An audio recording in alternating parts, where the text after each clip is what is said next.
Bar from Scrappy Mania, and today I want to show you my sewing room. It took about 4 months for me to complete this project, but at last I was done.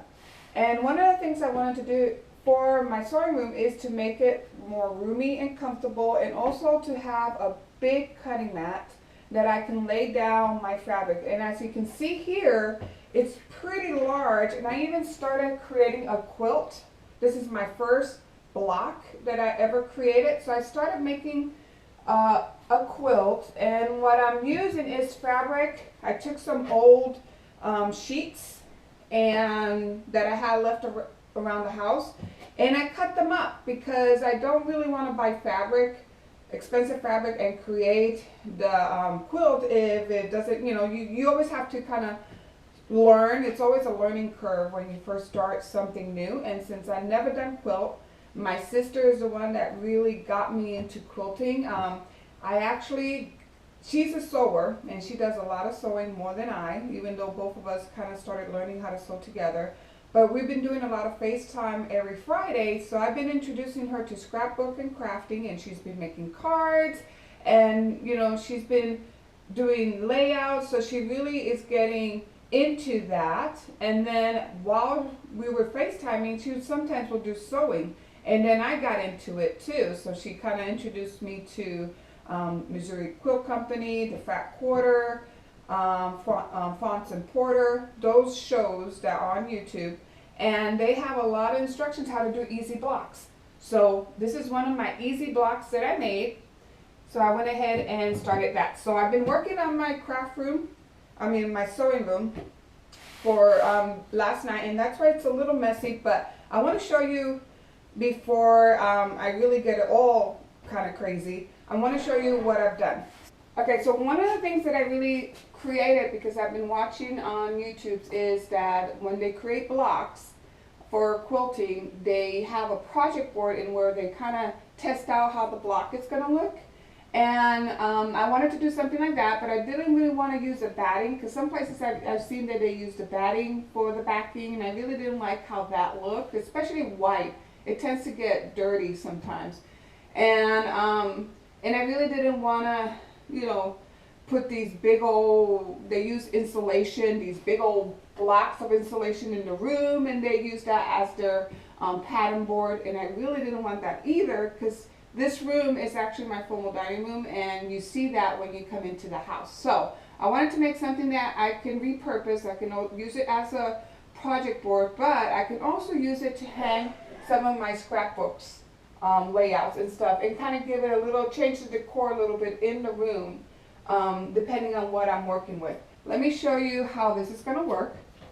So what I did is I created a project board, because then I can take some pins, and by the way that I created this project board was with, I took an old caulk board, and I painted it, and I paint the frame black with a little bit of gold accents, because everything nowadays is gold. And then I went ahead and put one of my Prima stencils and put sew therapy. And if you've been following me along, I have a show that I call Scrapping Therapy. So now I'm going to start having a show called Sew Therapy. So see, you can put the blocks on here like this, and then I can kind of figure out, if it's going to look good or not look good, if the color's going to go together, and then go from there. So this is what I created, this nice little board, and I have two. So I have one over here, and let me go over and show you the next one. So that's my other board, that if I'm creating a project, I can create a project there, and as well as over here. Before I show you the table, I want to show you the floor. So one of the things that I did, so let me pan down. So one of the things I did is I took the carpet out of here, and that's why it took so long. I took the carpet out of here, and we went ahead and tiled the entire floor. And I really wanted to do something like that, because when this used to be my craft room, when I first started, I took the formal dining room and created a craft room. And if you looked at my channel, you have seen some videos in where I showed you a scrapbook review, or scrap room review. So I wanted to kind of get rid of that carpet and I wanted something that it's easy to clean, and the fibers of my fabric will not get into the carpet and hard to pick up. So I can easily sweep this every night. And now it's kind of messy now because I've been cutting and stuff. But once I'm done with this, I'm going to sweep it and it'll be easy to maintain. What I want to show you is this desk. This desk is a pattern from Anna White. And I'll put the link to her blog and where she shows you how to create this table. She gives you the measurements. She gives you the cutting materials and the cut pattern, everything. So, and I put it on rollers because what I wanted to do is if I had people come over, I wanted to be able to change the configuration of the room as needed depending how many people come over to scrap or to craft with me or sew with me. So let me move it so we can go over how it looks. So one of the things that I did, so let's address one of the bookcases. So this is one of the sides of the bookcase. It essentially is two bookcases put together with a board on top. I took all the fabrics that I had in some drawers. I had a big filing cabinet and I put fabric in there. I took that out because sometimes when you have it in drawers, you really don't know what you have. It's better to lay it out. So that's what I did. I laid it out. And what I do is I take a piece of cardboard and I cut this because this measures 10 by 12. The depth is 12, the height is 10. I cut my boards 9.5 by 12 and then I wrap my fabric on those boards and then I place them here. That's what I did to make this kind of a little neater, so that way it looks a little bit like part of the design. It doesn't look too messy or anything like that. So that's what I did for this side. Here is some old jeans. So what I'm doing is I'm taking some old jeans, I'm cutting them up because I want to create a quilt for old jeans, with old jeans. My sister created one with that, and she takes it to the beach. She uses it for picnics. So it's a great thing because jeans are very sturdy and you can just, put square blocks together and just throw it on the floor and you're good to go. I also bought some fabric from the Fat Quarter and I'm going to create a chess piece quilt because my husband's into chess pieces. So I bought that to do that quilt, but I want to first learn on just regular scrap piece of fabric and old fabric like this before I really cut into my nice fabric here. And then this thing is just a makeup box that I put some of my sewing bobbins and things like that in here. So let me turn the table around so we can see the other side. So now we're facing where I cut my fabric, so I can have a chair here and cut my fabric. So what I have here is some other bookcases, which is part of the unit, and I'll show you the pattern in a second. At the end of the video, I'll show you how it looks in the pattern that Anna White does. But what I did is I put my cutting supplies are in here, some of my DVDs. This is my sewing book. This came with my sewing machine. And some odds and ends that I have there that I need to figure out. And then these are some little containers that have my knitting stuff. I have a fan in here in case it gets hot. I can plug that in. Freezer paper, some of my interfacing for embroidery. This is an iron pad that I can put on top of my table and iron things out. My hoops, these are my embroidery hoops. And I have an extra shelf that if I find a place other than here for my embroidery hoop, I can place that shelf here. But right now I just have it tucked on the side. And I like these because they're adjustable. Now the pattern that it's on the website, Anna White's website, is not adjustable. But I wanted mine adjustable because I wanted to be able to change it as I needed. Okay? So let me go ahead and show you the other side. Okay, so this is the other side of my shelf. Now, I have the pretty side, the one that has all my fabrics nicely folded on the bookshelf, facing the public. So that's the one that everybody sees. This side is basically on the wall, so nobody really sees this side unless you walk, to that side. So I have my batting. I have extra scrap of batting and tulle in here to make flowers and things like that. These are my scraps of some fabrics that I have. More scraps. This is some patterns that I already cut and I have there in a basket. These are my brother's medicine that I keep there because that way I can easily, I made his pill boxes because I'm a nurse, so I go ahead and do his weekly pills. So I put them all in his pill box, and that way he knows what he needs to take every day. So I have it there, easy accessible. Some more batting, fusible interfacing, and stuff like that. Okay? So now I'm going to turn the table around, and we're going to address the sides of the table. Now and the good thing about Anna White's pattern, you can change it up according to your needs. So I'm going to show you what I did in order to address some of the needs that I had. Okay, so one of the needs that I needed to be able to accomplish was how to hang my templates, my quilting templates. And I didn't want it in a drawer, and I didn't want it, on my desk or anything like that. So for these bookcases, instead of using regular paneling for the back of board for the back of my bookcase, I decided to use a pegboard because that way I can hang my cutting templates on that pegboard, and it'll be tucked away, and it looks decent. It doesn't look like it's a mess all over the place. And then what I did the same thing, and then that's where let me go ahead and pan you down. I was able to get this iron board out of IKEA, and I hooked it on some pegboards.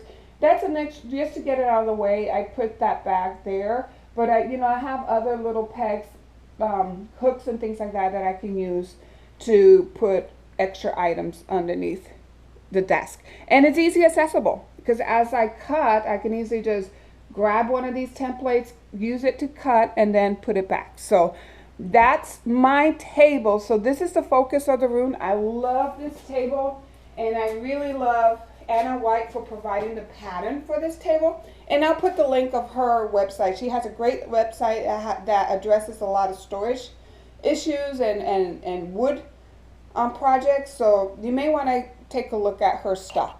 So let's go ahead and look at the rest of the room. So on the side of the room, I have this dresser. This dresser came out of one of my closets. We're redoing one of the rooms and convert it into an exercise room.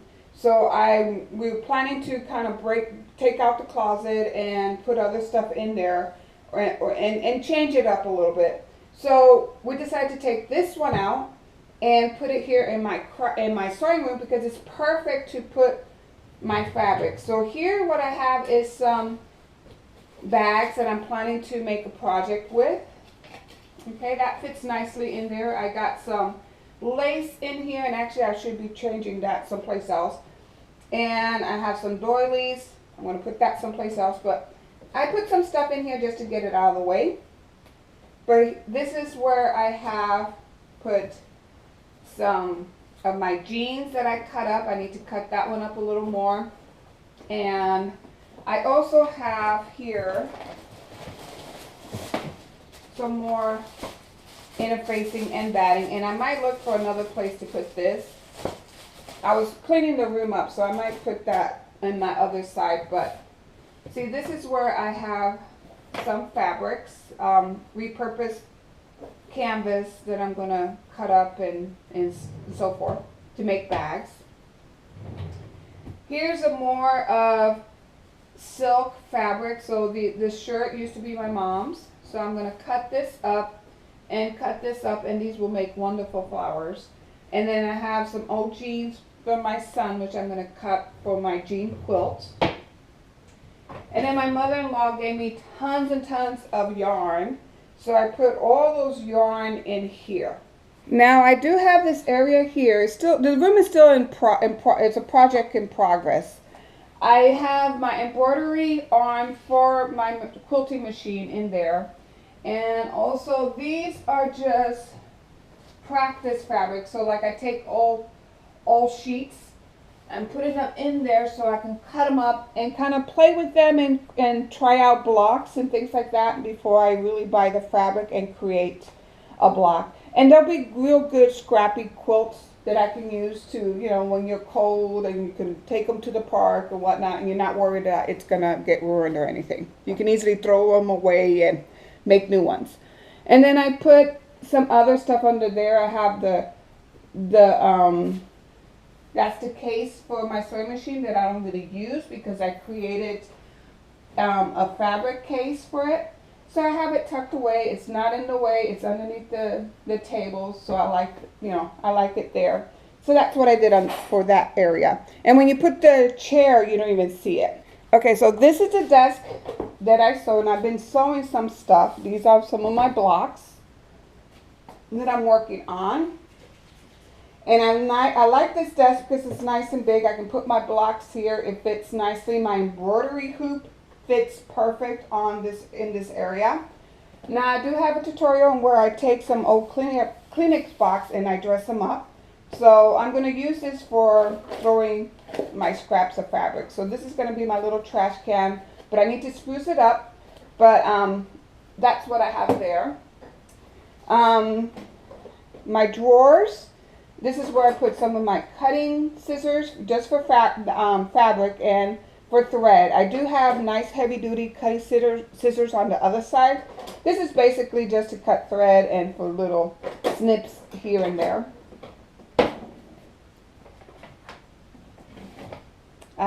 So let's go over here to show you how I've organized some of my drawers. I went to the dollar store and I found some of these bins, these wire bins. So what I did is I have this old makeup case that has all my sewing needles, and then I put all my elastic in here and my Velcro are in the top drawer. The next drawer has all my zippers, some more of those doilies, and these are some weighted cutting, I don't know how you call these, but they're weighted, and what you do is you put it on the pattern and the fabric and then you can cut without having to use pins. So, and it has some kind of pins on the bottom. So I have those there. And then here is where I have a lot of my, let me go down. This is where I have a lot of my foot for my Viking. All my Viking extra accessories are in here.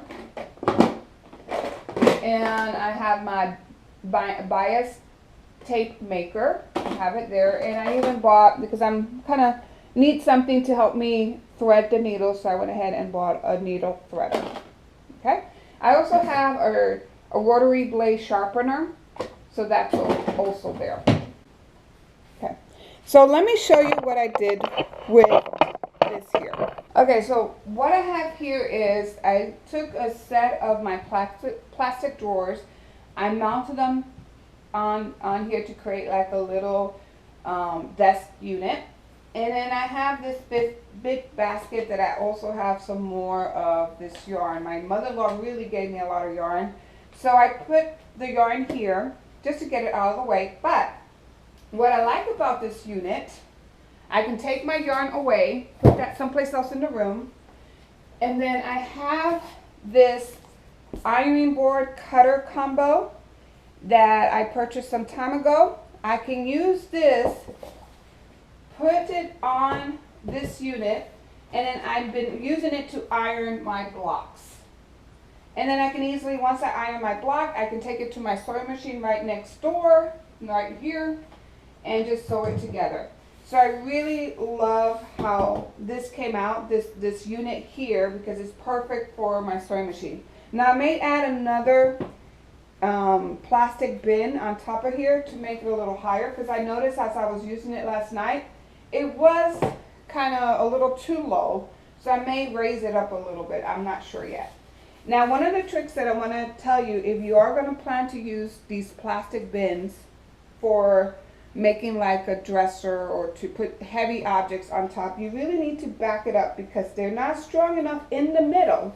And you're going to, if you put anything heavy in the center of this unit, and notice that mine is a little caved in, is because I had something heavy on top and I did not have something balancing the weight. So you really need a piece of board that is going to touch the sides, the back, and if you have it big enough, the front will be nice. But so far I only have the sides and the back because that's going to give it strength. It's going to even out the weight of whatever you put on top. And it's going to take it, it's not going to put all the weight in the center where there's no support. There's more support on the sides and the back than it is in the center. So I put that there, and then that's going to be able to hold my baskets and anything else that I want to put on. Okay? And then this unit, I fold this up and I hang it underneath my table. So it really, you know, it's not really, it doesn't stay there. It just hangs on the table. So let me put this back. Okay, so the other thing that I want to show you about the unit, notice that, let me pan down. Notice that you see nice patterns on the face of each of these drawers. And if I take it away, see how you can look at, you can see stuff inside, and it doesn't look as neat and nice, especially for a room that you're going to have a lot of people coming into the room, because this room is, when you come into my house, it's one of the first rooms that you see. So you really want to keep it nice and neat. So what I took some cardboard, and this is just regular box boards, and I put some nice scrapbooking paper. I measured the size of my drawers and the height, and then I cut it to fit. And usually these drawers have some lip on the drawer itself that really, it lends itself to create this kind of project, putting cardboard there, and it holds it in place pretty nice. So that's what I did in each of the drawers. And as you can see, this drawer just has some, more Viking cutting needle kits and things like that, specialty bobbins. This drawer has some of my lace and trims. And then this drawer, it just have one big old tool there. This is from an old dress that I'm planning to use to make flowers every purpose.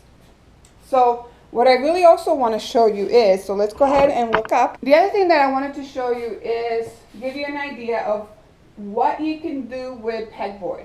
Now, I do not like the look of pegboard. It looks too industrial for a room, especially a room that it's viewable from the public.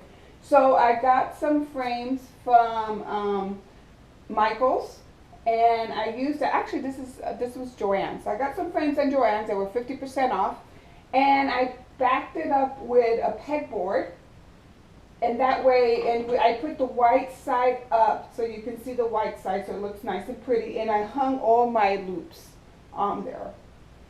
This is also from Joann's. This is one of those crates that you get. I painted the crate with some black chalkboard, and then I bought these little containers from the dollar store and placed that there because they were perfect for here. And I matched the color to go with my looms. So see how it kind of ties in together. So everything looks nice. You got the black, you got the greens and the blues. They really look very nice together. So that's one of the units that I made. And it's right close to my sewing machine. So let's go over here. Okay.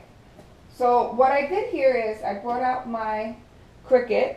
And this is the smaller Cricut for my appliques. I'm going to use this for applique. I got a frame from Joann's, and I put a pegboard on the frame. And I also got these dowels that I cut 3.5 inches, and I used a Dremel bit. So if you have a Dremel, it's very easy to cut this down. I did this. I didn't have to use a power saw or anything. I cut it down and I put some glue, some E6000 to keep the peg in place.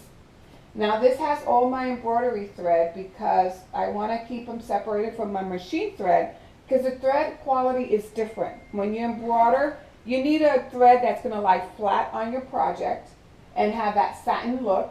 You cannot really use machine thread when you embroider because it doesn't come out quite well. It's a little too raised and it doesn't, sometimes the stitches don't look correct. It's because you're using the wrong type of thread. Another tip if you do embroider that I want to give you is that you want to use a bobbin thread for your embroidery project. So I got some bobbin thread here and I may want to put that there. So the other thing I want to show you is this. So this, I got this some time ago from Joanne Fab. Actually, I got this from Tuesday Morning. And this one has my regular machine thread. Okay. And then I got a lamp. And then this is a project that I created. I took a juice box, I cut it down to fit my knitting needles, and these are actually my daughter's knitting needles. I just took them because she hasn't been using them. So I'm gonna start learning how to knit. So I put those there, and then I just put cover the box with some scrapbooking paper, a little bit of embellishment, and that fit nicely there. And then of course I got a lamp from Hobby Lobby. Now this, I had these shelves, and they're actually from IKEA a long time ago. It used to be in here before on the other wall. So I repurposed the shelf and put them on this wall. And then these are all the patterns that I have. That's it.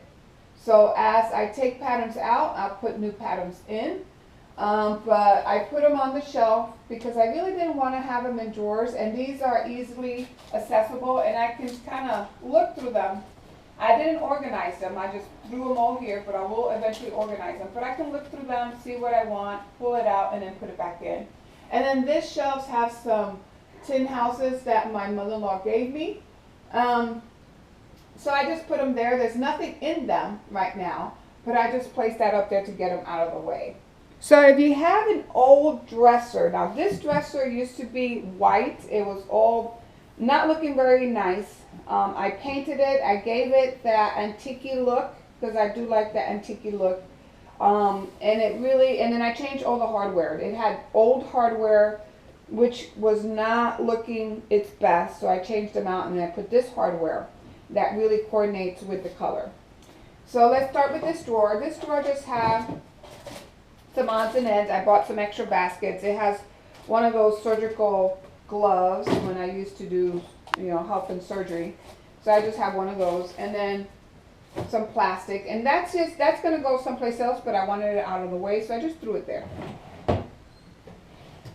This one has some of my projects in progress. So what I did is I take a pattern, I cut it all up, and I put it in Ziploc bags. So when I'm ready to sew, I just take this to my sewing machine and just start sewing. I even have the spool of thread there. Okay, I have 3 shirts and 1 skirt that I need to create, so I went ahead and cut them out and put them there. Because a lot of times, my issue with sewing was having the time to cut it. Sometimes it's tedious to cut, and the sewing part is easier than the cutting part. So I take a day, I cut a lot of patterns, and then I take a day and I sit down and embroider, and sew the pattern. I'm starting to get some charm packs from the Missouri company, so this is one of my charm packs. I just put it there to be out of the way, but I may find another place to put that. And then this was, I got a new machine, and I went to the embroidery machine class. They had a class how to use your machine. So I made this with my embroidery hoop and some thread.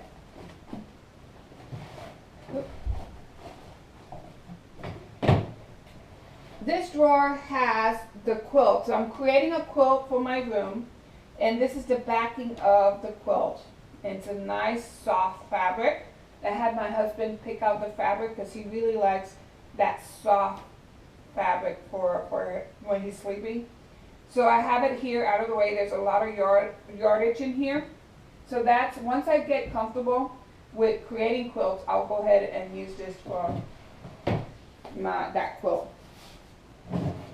This is an empty drawer, and actually I may want to put the charm pack here. So I'll probably put all my charm packs that I purchased here in this empty drawer. This is another drawer that I have some seam binding, some cord, and just extra knickknacks. And I have, I have these wire baskets that I got at the dollar store, and that's what I'm using to use my drawer dividers. Here I have some pre-cuts. Now I did create my own pre-cuts, so I took some of my old sheets, I cut them up. This used to be a twin bed duvet. I really like the duvet, I really like the colors. I just don't have a twin bed anymore. So I cut it up into these 10-inch squares and 5-inch squares, and I also made some jelly rolls with that. The 2.5-inch squares, strips. I made 2.5 strips with some of my fabric, 10-inch squares, 1.5-inch strips, and 2.5. I did some tiny 2.5 blocks. So why I did this, because this is my practice fabric to create blocks, and then I will go ahead and get good fabric once I kind of learn a little more how to quilt. Same here, I took some old sheets, cut them all up.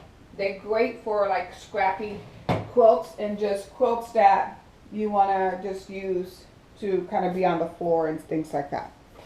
Okay, the last thing I want to show you is this project board here, another one. This is the one, it's a dry erase glass board, and it has these little clips that you can clip up things. So let's say I design a block on on a piece of paper, then I can put that up here and use that as reference as I cut things up and sew things together. But I want to show you is this craft table that I created. So this is my table that you saw, my cutting table.